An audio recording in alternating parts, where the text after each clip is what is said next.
8h41, Maxime Switek. Les ficelles de l'info. Bonjour Bruno Donnet. Bonjour Maxime. Ce matin, Bruno, vous avez choisi de vous arrêter sur un tweet posté dimanche dernier par Nicolas Dupont-Aignan. Le président de Debout la France, un homme qui a une sainte horreur des ficelles et qui n'a jamais hésité à le dire haut et fort. Je veux dire aux Français, aujourd'hui, ne vous laissez pas manipuler, réveillez-vous. Voilà, alors je me suis intéressé à lui parce qu'en dépit de ce qu'on vient d'entendre, il a utilisé une jolie petite ficelle que tous les amateurs de photos connaissent bien, le zoom. Ça s'est passé dimanche dernier. Nicolas Dupont-Aignan s'est arrêté sur une aire d'autoroute et il y a vu 6 camions, tous étrangers, qui stationnaient. Il a donc dégainé son téléphone, pris une photo, qu'il a postée sur Twitter, accompagnée de ce petit commentaire, : ouvrez les guillemets, aucun camion immatriculé en France, travail détaché égale chômeur français. Son message était ainsi des plus limpides.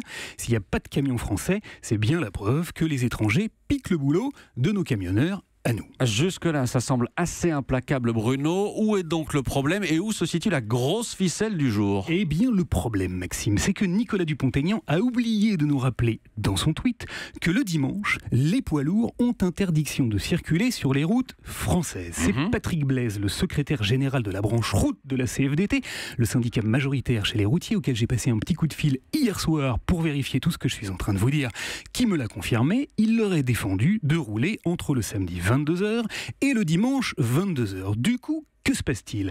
Eh bien, c'est toujours Patrick Blaise qui me l'a expliqué. Le samedi, les chauffeurs français rentrent chez eux dardard parce qu'ils n'habitent pas trop loin et qu'ils n'ont pas la moindre envie de rester bloqués dans leur camion. Mais les chauffeurs étrangers, eux, quand ils sont en France, par définition, ils sont beaucoup trop loin de chez eux pour pouvoir en faire autant. Voilà pourquoi ils sont bien obligés d'aller se garer sur une aire d'autoroute et d'y attendre que le dimanche se passe. Dans son tweet, Nicolas Dupont-Aignan a donc fait totalement abstraction du contexte et en zoomant ainsi à l'extrême, il a utilisé une bonne vieille ficelle qui permet de faire dire absolument ce qu'on veut à n'importe quelle image, y compris l'inverse de la réalité, car c'est toujours la CFDT qui me l'a confirmé, la présence de chauffeurs étrangers en France ne fait pas augmenter le chômage chez les routiers. Étonnante manœuvre donc de la part d'un homme politique qui sait pourtant que lorsque la ficelle est trop grosse, tout le monde la voit. Les Français sont pas cons.